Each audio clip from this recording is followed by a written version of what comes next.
que no tiene antecedentes de infecciones respiratorias de la vía aérea alta, puede toser hasta 30 veces al día, ¿ya? Y la tos, como van a saber, es un reflejo, es una defensa y va eliminando partículas que no son necesarias, ¿no? Y que molestan en la vía aérea alta.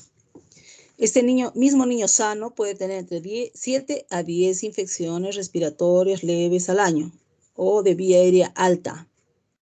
Y un síntoma llamativo va a ser la tos.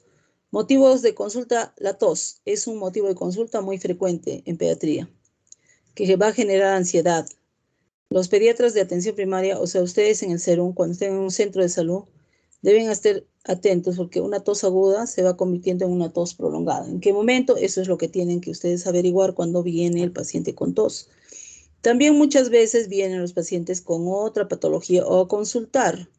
Por ejemplo, una dermatitis alérgica y ustedes ven que el niño ronca el pecho, tos, entonces ahí es cuando empiezan a preguntar y van a tratar mucho más atentos a la tos que a la dermatitis que viene trayendo, ¿no? Bueno, y hay que ver pues si es recidivante o crónica. Aquí está nuevamente diciéndoles que la tos es un reflejo fisiológico complejo que va a provocar la salida de aire a gran velocidad y presión. Pero como sabemos es un mecanismo de defensa. ¿Por qué?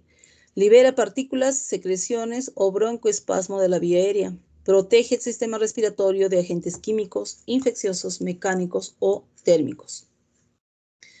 También es un signo y es inespecífico, que se convierte en cardinal en muchas patologías del tórax y extratorácicas. A la vez es signo y síntoma. Entonces, esto de los archivos de bronconeumología, vemos que la tos en pediatría es un síntoma muy frecuente. En la mayoría de los casos, las causas son infecciones respiratorias banales que producen una tos normal, porque nunca la tos debe ser normal o esperada. Pero si la tos persiste más de 4 a 8 semanas, se considera tos crónica y debe ser estudiada. Entonces, hay bastante literatura, como ustedes pueden ver, pero para cuestiones de examen vamos a sacar de acá que tos crónica es entre 4 a 8 semanas, por favor. En cuanto a epidemiología, vamos a decir que es la quinta causa más frecuente de demanda en el consultorio externo. 20% de las entrevistas en consultorio de neumología. Tiene una prevalencia de 3 a 40% según la edad. Mayor de 50% si ambos padres fuman. El 10% de la tos viral persiste más allá de 3 semanas. Y tiene muchas etiologías.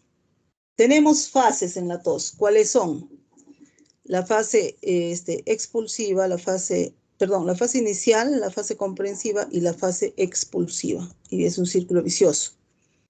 Entonces tenemos estímulos desencadenantes de la tos como son inflamatorios, mecánicos, térmicos, químicos y psicógenos. Tema de examen. Hay una clasificación de la tos o tipos: seca, productiva, laringea, yo diría, y gruposa. Justo la gruposa y la laringea tiene disfonía, va a estar asociada a disfonía. En cuanto a la clasificación A, según la duración, puede ser aguda, menos de 3 semanas, o aguda persistente de 3 semanas a 3 meses y crónica más de 3 meses. Recurrente, 3 o más episodios. Vuelvo a decir, entre aguda y crónica vamos a tomar el que les presenté anterior.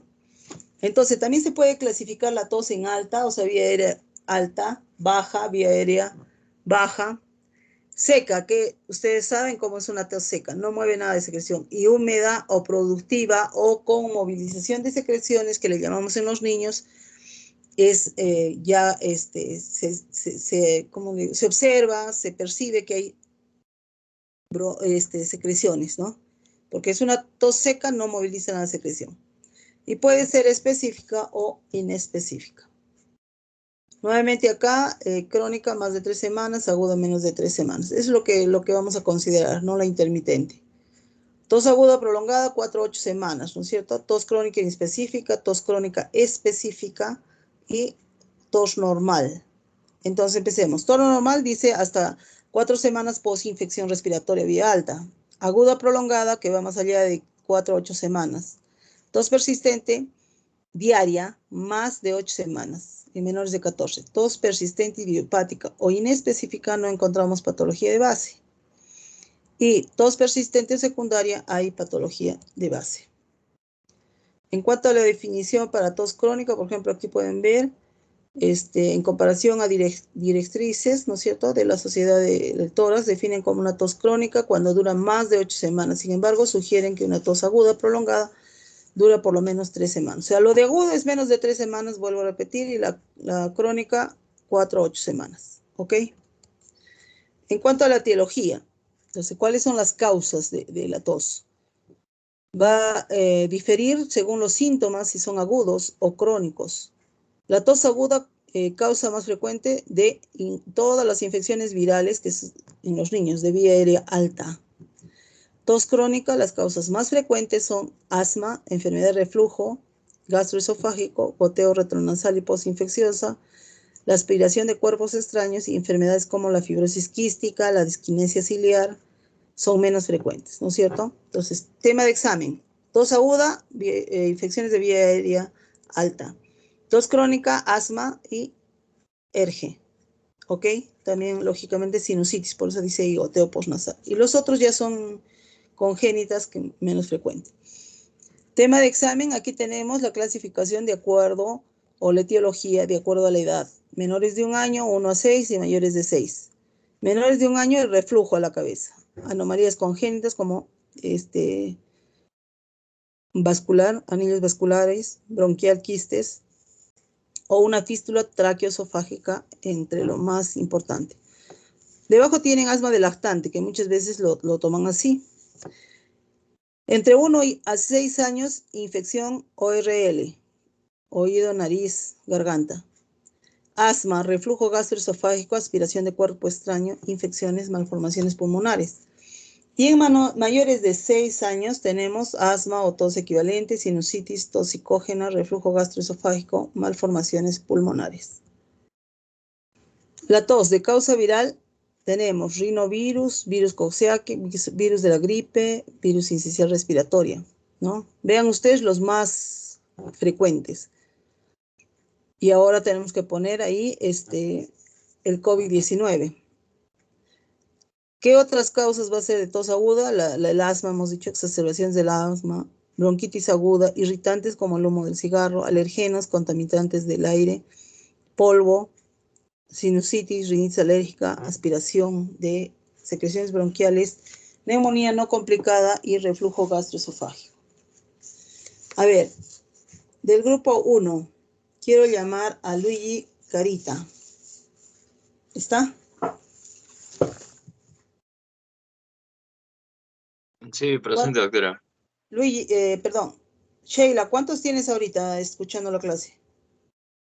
53 personas, doctora. Ah, qué milagro, aumenta un poquito.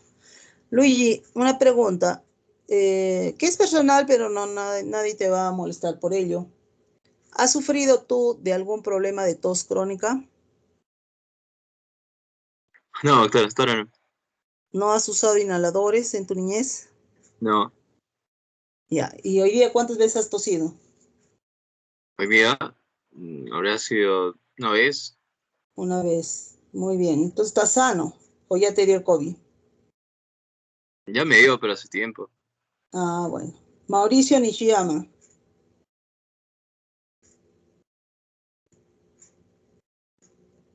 Me dijo que era descendientes de japoneses, ¿no está? Enrique Salcedo.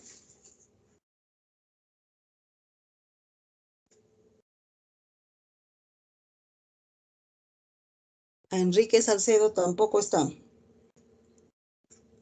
Vamos a llamar a Laura Quinto. Presente, doctora. Laura, nuevamente la pregunta. ¿Has tenido problema de asma o de hiperactividad bronquial en la niñez o algo? No, doctora. Yeah. ¿No has tenido episodios de tos que te haya durado más tiempo? No. Ya. ¿Y fuman en tu casa alguien? Ahora último, mi hermano. Ya. ¿Lo vas a matar entonces?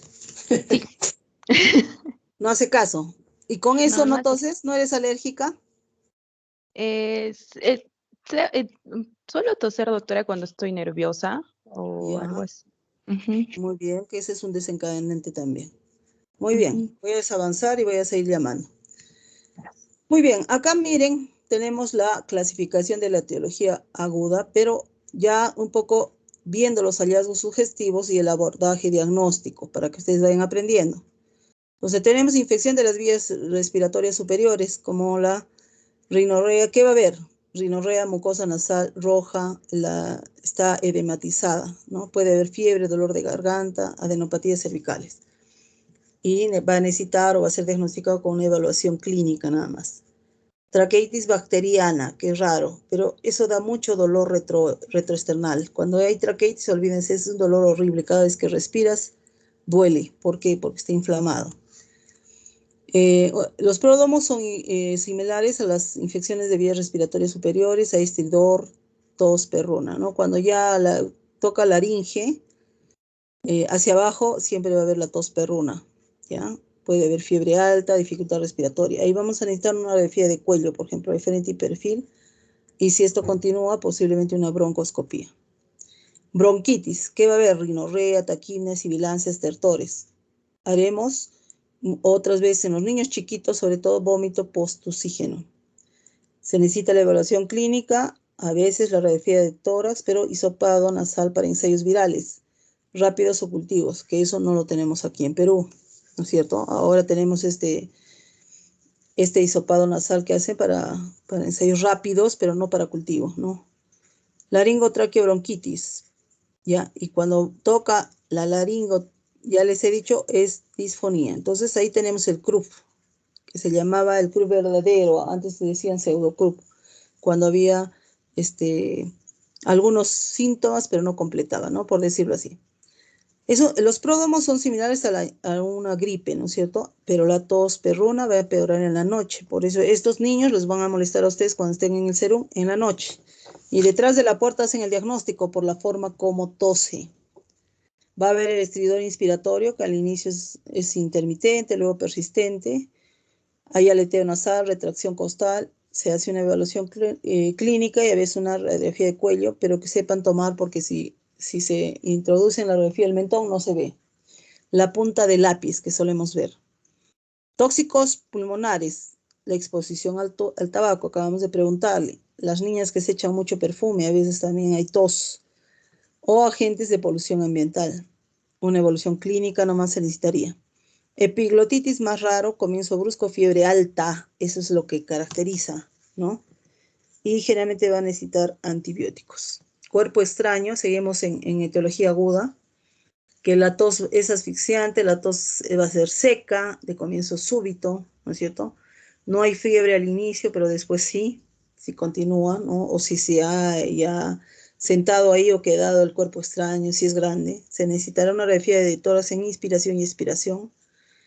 Y la neumonía viral o bacteriana. Viral ya sabemos que va a tener síntomas respiratorios de vía alta, sibilancias, fiebre, tos entrecortada, paroxística, posible dolor muscular y dolor torácico, ¿no? Posiblemente el aumento del trabajo respiratorio que se va a demostrar con tirajes, subcostal menos leve, más moderado, subcostal intercostal más grave, subcostal intercostal supraesternal. Y en los niños chiquitos, subcostal intercostal supraesternal y aleteo nasal, que se va a requerir una radiografía de tórax.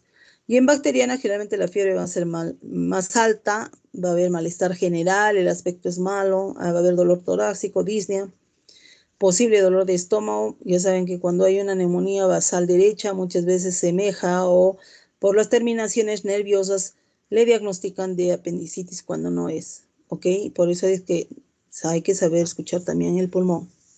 Puede haber signos de consolidación focal en la radiografía, ¿no es cierto? Que incluyen estertores, localizar roncos, murmullo vesicular disminuido, eufonía, matidez a la percusión. En cuanto a sinusitis, yo me acuerdo que había 20 síntomas en la sinusitis, que muchas veces se le deja de lado. Toser al inicio del sueño, por la mañana al despertar, a veces rinorrea, congestión, descarga posterior maloliente, eso es característico. Dolor de cada lado de la nariz, dolor en la frente, mandíbula superior, los dientes o entre los ojos, las ojeras. Ahí por favor diagnostique. Evaluación clínica y a veces tomografía, pero ahí se toma la radiografía de las dos de Caldwell y no me acuerdo la otra, de senos paranasales. Acá tenemos etiología de la tos crónica, ya hemos pasado la tos aguda, estamos en la tos crónica. Y las causas más frecuentes en lactantes es el reflujo gastroesofágico y las infecciones respiratorias. Preescolares, sibilancias postvirales, asma, tabaquismo pasivo. Y en escolares adolescentes, asma, sinusitis, hipertrofia de cornetes, tabaquismo, tuberculosis, bronquiectasias, tos psicógena también. En crónica seguimos lesiones de la vía respiratoria, por ejemplo, la traqueomalacia, estridor o tos perruna congénitos, posible dificultad respiratoria. Bastantes niños vienen ya con 2, 3 meses que nadie les sabe decir qué es lo que tiene su niño, que ronca al tomar la leche y cada vez que respira como un pito, y eso es un estridor inspiratorio congénito, y eso hay que descartar. Si es laringomalacia, laringotraqueomalacia o laringotraqueobroncomalacia. Cuando toma aire, el tórax se chupa. A veces quien no lo sabe manejar lo malinterpretan y a veces dan como si tuviera un SOVA, dan beta-2 salbutamol y a veces el paciente está peor. Entonces, también tenemos a la fístula traqueoesofágica, que tendría que haber antecedente de polidramnios, no siempre, y se puede acompañar de atresia esofágica. Hay tos, dificultad respiratoria con la alimentación, la neumonía recurrente. ¿Ok? Entonces, se intenta introducir una sonda, se dice hasta el estómago, ¿no es cierto?, el abordaje clínico, pero se hace el estudio de deglución con contraste, que incluye esofagografía. Asma, también está en aguda y también está en crónica. ¿Por qué? Porque el asma es una enfermedad crónica, pero a veces el debut o las intercurrencias van a hacer que el asma se agudice. Episodios intermitentes de tos con el ejercicio, alergenos, cambio de clima. La tos generalmente va a ser nocturna y va a haber antecedentes familiares con asma, sobre todo de primera línea. Antecedentes de eczema o rinitis alérgica. Entonces, habrá que hacer una evaluación clínica, prueba de tratamiento beta-2, quizás inhaladores corticoides y pruebas de función pulmonar. Neumonía típica como el micoplasma, enfermedad de comienzo gradual en la que puede haber cefalea, malestar general, dolorimiento o dolor muscular, posible otalgia, rinitis y dolor de garganta. Sibilancias, estertores, que hay que hacer una radiografía de tórax, PCR, ¿no? Y los defectos de nacimiento en los pulmones o malformación adenomatoide congénita. Varios episodios de neumonía o neumonía de repetición, necesitas una radiografía de tórax y resonancia o tomografía. Fibrosis quística, como sabes, es una enfermedad congénita, antecedentes de hilo meconial, neumonía recurrente o sibilancias, retraso de la maduración, ¿no es cierto? Deposiciones fétidas, hipocratismo digital, y las deposiciones generalmente son con diarrea recurrente también, cianosis anorexia. ¿Qué hay que hacer? La prueba de cloro de sudor, diagnóstico molecular con análisis directo de mutaciones. Y bueno, cuerpo extraño, que ya lo hemos tocado también. El reflujo gastroesofágico, que vamos a ver antecedentes de vómitos después de las comidas, irritabilidad con la alimentación, rigidez o pistótonos, retraso de la maduración, sibilancias o neumonía recurrente, ¿ya? Niños mayores, dolor torácico o pirosis después de las comidas, al acostarse, tos nocturna, sibilancias, halitosis, ronquera de pecho, ¿no? A veces el estudio digestivo alto se hace para determinar la anatomía, o sea, un esófago gastroduodeno con un método de contraste, ¿no? Se va a tomar y se va tomando las radiografías, cómo va pasando el contraste por el esófago, al estómago y finalmente a los intestinos. Prueba de antihistamínicos o un inhibidor de la bomba de protones o un antiácido. Posible estudio de sonda pH, ¿no es cierto? En los niños mayores, la prueba de antihistamínicos, inhibidores de la bomba de protones y posible endoscopía. La tos ferino o parapertusis, entonces es una fase catarral de 1 a 2 semanas de síntomas de infección de vías respiratorias superiores, leves, progresión a tos paroxística, dificultad para alimentarse, episodios de apnea en lactantes, estridor inspiratorio, en fin. ¿Qué vamos a hacer? Muestra intranasal para cultivo bacteriano, ¿no? PCR. Muy bien, creo que hasta ahí tenemos la tos psicógena, es una tos perruna persistente, posiblemente más importante durante las clases y ausente durante el juego y la noche. Tuberculosis, antecedente de riesgo de posición, ¿no? Esa tos generalmente decimos que dura más allá de 15 días. A veces puede haber fiebre intermitente, escalofríos, sudor nocturno, linfadenopatías, pérdida de peso. Ahí ya sabemos que hay que hacer el BK en espoto, 1, 2, hay que hacer PPD, ¿no es cierto? Y la radiografía de tórax AP y lateral derecha, ¿ok? Para que no te tape el... ¿Cómo voy a hacer la evaluación clínica?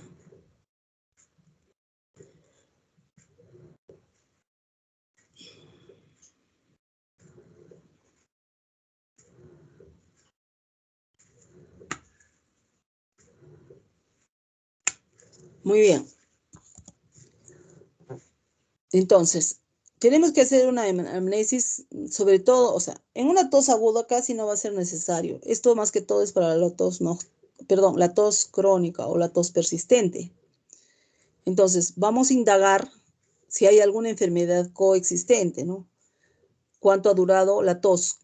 ¿Qué calidad es la tos? Perruna, entrecortada, paroxística, ¿cuándo comenzó? ¿Dónde? ¿Cómo? ¿Es súbito o gradual? ¿O fue poco a poco, no? Si es súbito, siempre piensen en cuerpo extraño. ¿Qué más voy a preguntar sobre síntomas asociados como son secreción nasal, dolor de garganta, fiebre? Y puede sugerir una causa específica, cefalea, picazón de ojos, dolor de garganta, goteo nasal posterior en caso de sinusitis. Entonces, en la historia clínica debe incluir historia neonatal porque es muy importante. Muchas veces comienza allí porque el bebé tomó el líquido meconial, porque fue un líquido puro de arvejas, porque se usó ambú en el niño. Todo eso es importante. Fue prematuro, ¿no? Es muy, muy importante la historia neonatal. Trastornos de deglución, alergias alimentarias, dermatitis atópica, patología digestiva, desarrollo ponostructural, patología respiratoria o casos de broncoespasmo, como yo les estaba preguntando. Patología ORL, rinitis, sinusitis, otitis, amigdalitis, trastorno del sueño, aspiración de cuerpo extraño. ¿Cómo son las características de tos? Entonces tú preguntas cómo es, cuándo, cuánto, cómo comenzó y los antecedentes familiares y factores ambientales. ¿Cómo es? Vas a preguntar qué tipo de sonido tiene, ¿ya? Como un silbido o como un perrito, si es seca o es productiva, ¿no? Para que ustedes vayan bien si es laringe, traqueal, bronquial, ¿no? Cuando moviliza secreciones generalmente va a ser de vía aérea baja. También hay secreciones que ustedes saben que van drenando cuando hay sinusitis, ¿ok? ¿Cuándo es más la tos? En la mañana, en la noche, al levantarse, ¿no? O hay goteo retronasal, te dice a veces los niños, me pasa una cosa fea atrás cuando levanto. Entonces es la descarga posterior que generalmente es purulenta por causa de la sinusitis. Si hay tos al ejercicio o a la risa, hay que buscar una hiperactividad bronquial. En algún ambiente o época determinada, sensibilización a neumoalergenos. De acuerdo a la estación, por ejemplo, los asmáticos. ¿Cuánto tose? ¿Cuánto? ¿Es de vez en cuando? ¿Es poquito? ¿Es leve? ¿Es una tos como que no tiene importancia? O ustedes pueden ver que si el niño, por ejemplo, cuando va al parque, al jardín, revuelca en el pasto y viene tosiendo, por ejemplo, los niños asmáticos o alérgicos. Entonces voy a llamar del grupo 2 a Crisia Centeno, ¿está? Crisia Centeno. Sheila, ¿se han dormido o no? Doctora. Crisia, Sí, doctora. estabas muriendo, creo. Ya, ¿qué hay en el pasto que a un niño alérgico o asmático le provoca tos, le provocaría tos? ¿Qué hay en el pasto? Tendría que ser algún alergeno. Por eso te pregunto, ¿qué piensas que hay? ¿Nunca te has tirado en el pastito y te has dado vueltas, has hecho ejercicios? Sí, no sé. Claro, no te pasa nada si no eres alérgica. El polen podría ser, doctora. Muy bien, porque el pasto tiene flores, aunque no se miran, son pequeñitas. Vayan con una lupa y van a ver. También hay polvo. Y todo eso hace que el niño, por ejemplo, tose. ¿Cuándo comenzó? ¿Es el mismo proceso o son reinfecciones, por ejemplo? Ahí es la diferencia entre un asma y un subrecurrente, por ejemplo, un síndrome de obstrucción recurrente. ¿Qué quiere decir? El asma viene en crisis, das el tratamiento, con o sin tratamiento es reversible. Y tiene su periodo de, los papás dicen ya estaba sano. Y vuelve a tener otra crisis. Eso es asma. Pero aquel niño que tose mucho, se da tratamiento, disminuye la tos, mejora el niño, pero siempre queda una tos. Eso se llama tos recurrente. Y si obstruye el bronquio, es un síndrome de obstrucción bronquial recurrente, ¿ya? Entonces, por eso todo eso es importante preguntar. Ahora, la tos también. ¿Se ha inmunizado o no? ¿Se ha realizado el PPD? Antecedentes familiares de atopía, como les decía, asma, rinitis, dermatitis. Factores ambientales, en primer lugar, el tabaquismo. Irritantes ambientales. A ver, voy a preguntar a Jonathan Vega.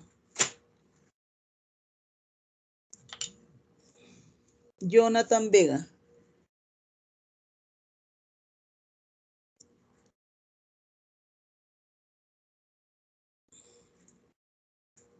¿No está?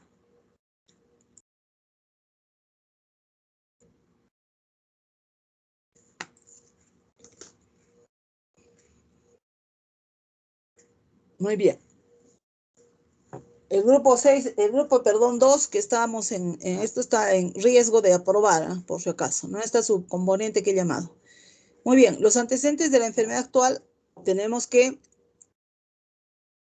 indagar, estudiar, acompañados de qué, sibilancias, si la tos es con el esfuerzo, si hay sudor nocturno, vómitos, irritabilidad o opistótonos después de las comidas. Por ejemplo, los recién nacidos cuando se tiran hacia atrás o están en una posición de opistótonos, sí o sí hay que diagnosticar anillos vasculares. En los niños de 6 meses, 6 años, debe interrogarse a los padres, hermanos mayores, acerca de posible aspiración de cuerpo extraño. Acceso a objetos pequeños y consumo de alimentos pequeños, lisos, ¿no? Maní, uvas. Tenemos que hacer la evaluación, revisión por aparatos y sistemas. Entonces se debe registrar las posibles causas, dolor abdominal, ya les dije que cuando hay neumonía basal derecha, semeja a un dolor en el apéndice, pérdida de peso, deposiciones fétidas y diarreicas, la fibrosis quística, dolor muscular, posible asociación con enfermedades o neumonía atípica. Antecedentes personales de infecciones respiratorias recientes, neumonías a repetición, alergias, factores de riesgo para tuberculosis, viajes a regiones o países de infección endémica, estamos en ese momento, exposición a irritantes. A ver, otro del grupo 2, a ver si lo salva. No, ya le llamé. Elías Román. Sí, doctora. ¿Qué piensas? ¿Cuáles son exposición a irritantes respiratorios? Podrían ser químicos, por ejemplo. ¿Qué? Eh, Dame un ejemplo en casa para que no lo usen. Aparte del tabaco, ¿no? El tabaco, digamos, está fuera de lo que yo te quiero preguntar. ¿Alguien del grupo 2 que quiere intervenir? Doctor, estoy pensando que más en casa podría ser, por ejemplo, el polen. ¿El qué? El polen. Ya, pero si no tienes flores, no hay ninguna esto, no. Son artificiales. Todo el mundo tiene en su casa. Ya, alguien del grupo 2 que intervenga, por favor. Doctora, aerosoles. Muy bien. ¿Cómo te llamas? Laura, soy del grupo Ya. 2, doctora. Ok. O sea, está presente Laura y el otro compañero Elías. Son los aerosoles. O sea, a ver, ¿quién no tiene esos dispositivos en el baño que disparan y lógicamente tiene olor agradable? Hasta un desodorante es un irritante cuando tienes un niño asmático. Se dice no perfumes, no talco, no nada de desodorantes en spray, por ejemplo, porque eso daña la vía respiratoria. Entonces, no crean así nomás que va a venir mi novio y perfuman toda la sala. También va en contra de tu pulmón, de tu vía aérea. Lógicamente no se va a notar mucho, pero si es que no eres asmático o alérgico, pero va en contra. Muy bien. En el estado general de nutrición tenemos que ver en la nariz, por ejemplo, hipertrofia de cornetes, pólipos, que eso da tos crónica. Oídos, cuerpo extraño, en conducto auditivo externo, otitis serosa, nasofaringea, tórax, no hay que escuchar muy bien, ya saben la semiología de ustedes, es que no creo que haya dificultad en ello. A todos mis grupos les he recordado cómo tienen que auscultar y cómo se mira el tórax, el sistema respiratorio en inspección, palpación y auscultación. Y en dedos, acropaquias, piel, la dermatitis. Todo eso tienen que ver, observar, examinar. Vamos a también, no puede quedar de lado los signos vitales, ¿no es cierto? Y dentro de ellos, la frecuencia respiratoria y temperatura, saturación de oxígeno. Observar los signos de dificultad respiratoria, como ya les he mencionado, las retracciones costales, cianosis, quejido, ansiedad marcada. El examen de cabeza y cuello debe centrarse en la presencia de cantidad de secreción nasal. Ver los cornetes nasales que fácilmente ustedes levantan no me acuerdo cómo se llama la punta de la nariz. Levantan y miren con una linterna. Y van a ver ahí, se van a encontrar un país de las maravillas. Y la mayoría tenemos el tabique desviado, por si acaso.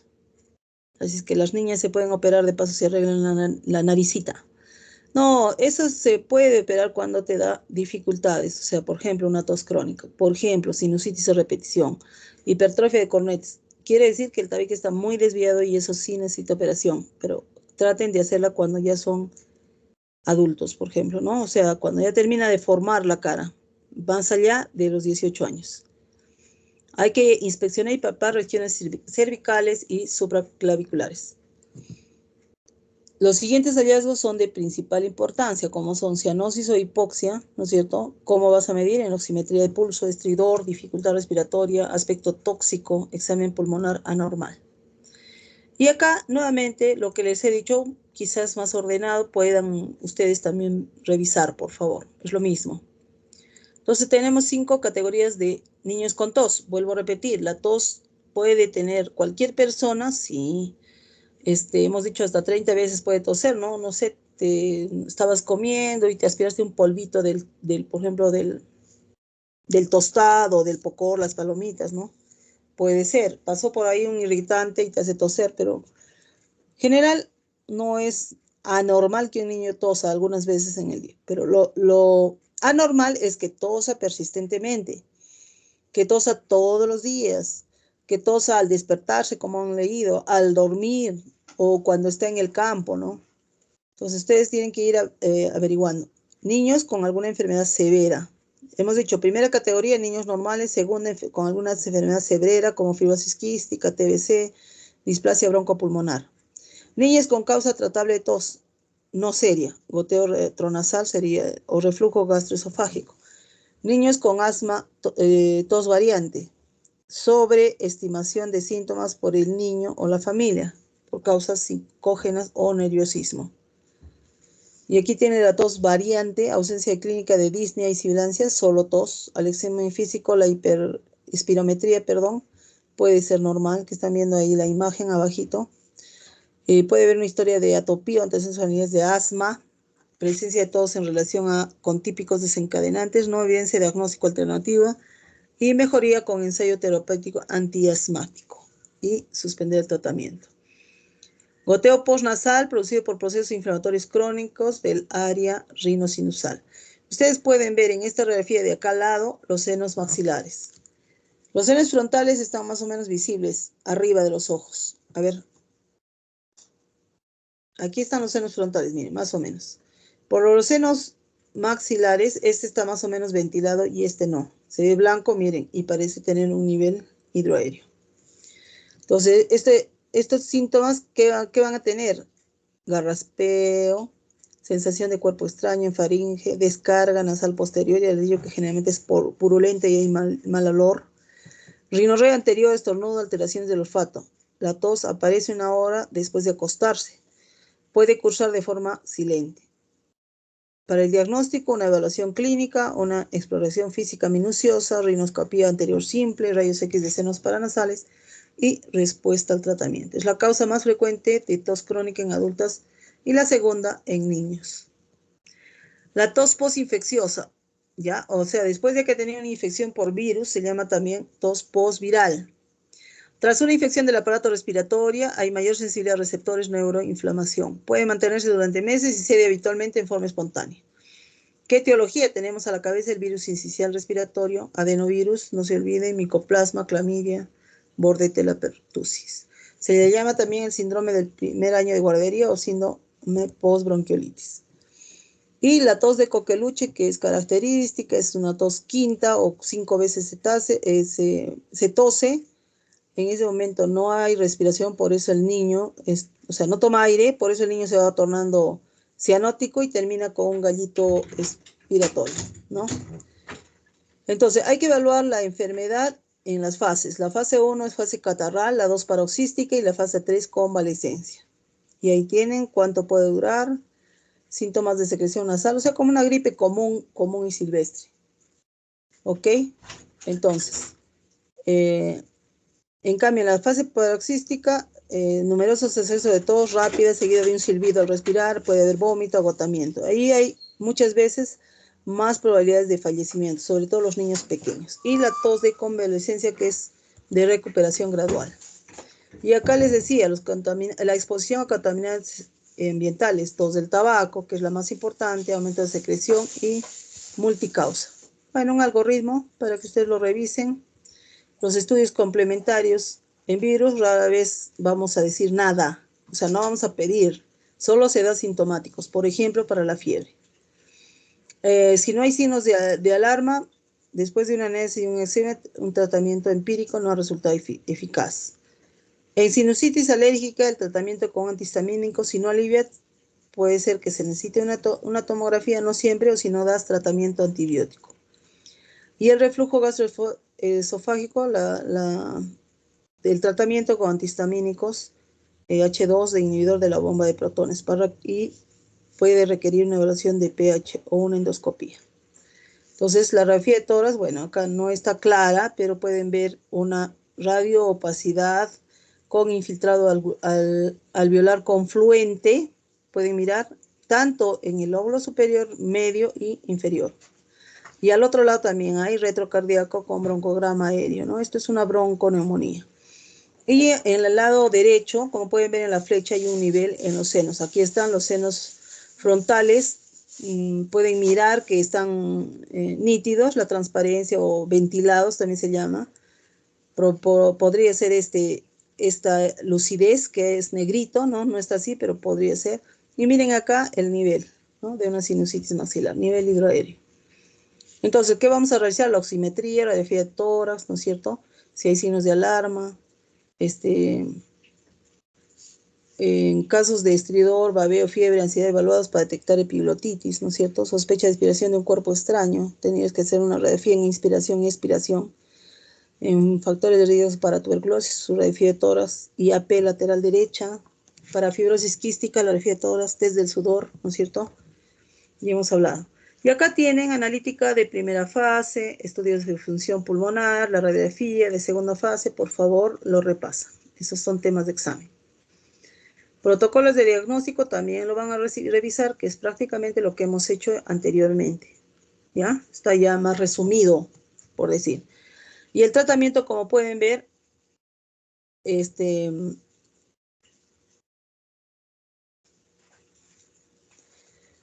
realizarse en función de la etiología. Se puede identificar el 80% de casos y tratamiento será efectivo en el 90% de ellos.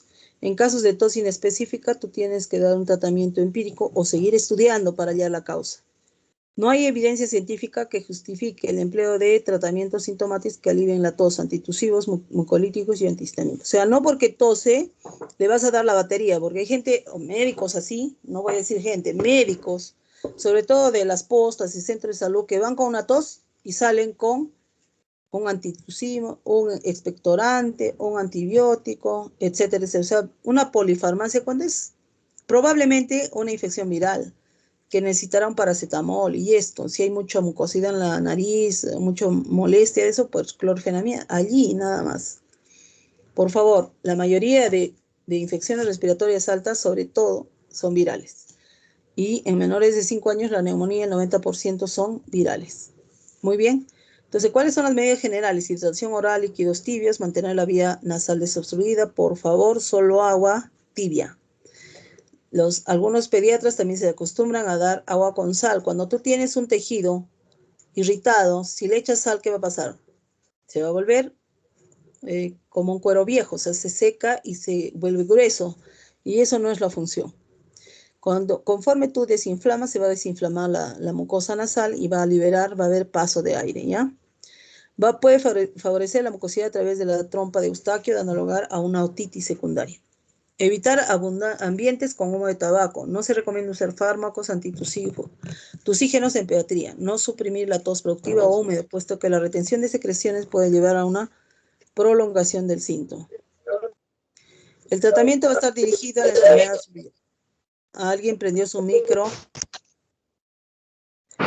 El tratamiento va dirigido a la enfermedad subyacente y divulga para ser exitosa en el 80-95%. Para la mayoría de condiciones, la gerencia debe incluir hidratación, humidificación y el descanso. No hay evidencia para el uso de beta-2, o sea, si no escuchas sibilantes no tienes por qué usar salbutamol en nuestro caso. Inhibidores del olocotrienos o esteroides inhalados. Ahora, muchas veces a la tos crónica, algunos médicos generales, sobre todo, diagnostican que tiene asma y no es así, ¿no? Ustedes deben escuchar por lo menos roncantes y una expiración prolongada, ¿ya? Los antihistamínicos no sedantes más recientes no han demostrado ser eficaces, ¿ya?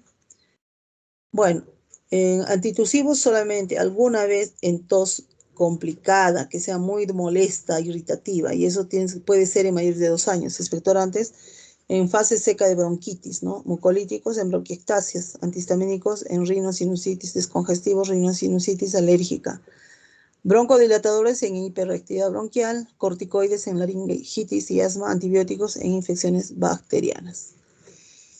Entonces, lo más importante es tratar la causa subyacente. Eso es lo más importante. Hay que aprender, como les he mencionado en los cuadros anteriores, de acuerdo a las características de la tos, puedes tú asumir o hacer un descarte de diagnóstico y empezar a hacer lo que se necesita. Primero los exámenes auxiliares, una radiografía de tórax, una radiografía de cuello, etcétera, etcétera, etcétera. Y estudiar bien siempre cómo se inició. ¿Ok? Muy bien. Hasta aquí me quedo. No sé si hay alguna pregunta.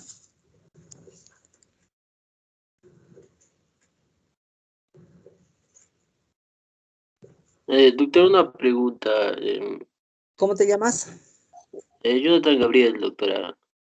Ya. Dime. O sea, ¿por qué no se debe utilizar un expectorante con un antihistamínico? ¿Hay un O riesgo sea, mayor entre los dos o es hay que tener cuidado. O sea, tú puedes dar un antihistamínico en niños, sobre todo mayores de 1 año, porque puede provocar somnolencia. Un niño menor de 1 año o que está lactando, si se duerme y la mamá también se acostumbra a ello, no le da las tomas adecuadas. A veces se da también las dosis mayor, entonces, o sea, mayor de lo que corresponde. Hay ese peligro que pueda sedar al niño, ¿ya? Y no, o se puede aspirar a otro niño que coma y se puede quedar dormido comiendo, entonces puede aspirar cuerpo extraño. Lo que queremos cuando hay una bronquitis es que la tos o el moco, vamos a decir así, la secreción mucosa salga de los pulmones y pase al estómago. No interesa, los niños no saben expectorar. Los niños van a expectorar a partir de los 15 años. Eso es lo que se dice. Hay niños que aprenden más antes, sí. Pero no quiero que la secreción se quede ahí. Si doy un antitusivo, no va a toser. Y la tos es beneficiosa en esos casos. Se trata de que vaya expulsando la tos. que puede estar infectada o no, ¿sí? Lo que queremos es que salga del pulmón, se vaya afuera del organismo o al estómago y va a salir con las heces, no hay problema. Tú lo das cuando, por ejemplo, dice en la bronquitis seca. ¿Qué quiere decir? Que hay roncancia, hay sintomatología grande y la tos es seca, o sea, no está productiva, está dificultoso. Por ejemplo, en esas traqueitis que duele, como te digo, para que se vuelva más suave la eliminación de las secreciones. Pero todo ello ya en niños más grandes, en escolares y hacia adelante. O sea, hay que saber cuándo lo das. Por ejemplo, yo sí daría un antitusivo o lo damos, por ejemplo, en el hospital vigilado en niños con coqueluche, porque esa tos llegan a convulsionar. Los niños pequeños pueden con esa tos llegar a hacer hemorragia cerebral. Entonces, eso no se quiere, ese esfuerzo que hacen. ¿Está bien? Entonces, hay niños, por ejemplo, que en hemoptisis, entonces ahí voy a dar un antitusivo, porque me puede sangrar y si me sangre masivamente, he visto fallecer un niño en el Honorio Delgado de 12 años con una hemoptisis masiva. Nada podíamos hacer, nada, hasta que llegue el cirujano de tórax, hasta que ingrese, ya el niño se murió. Entonces, por eso hay que saber cuándo darlo, ¿no? O sea, si ustedes muchas veces saben o van a E-Salud, lo primero que dan es dextrometorfano, ¿o no?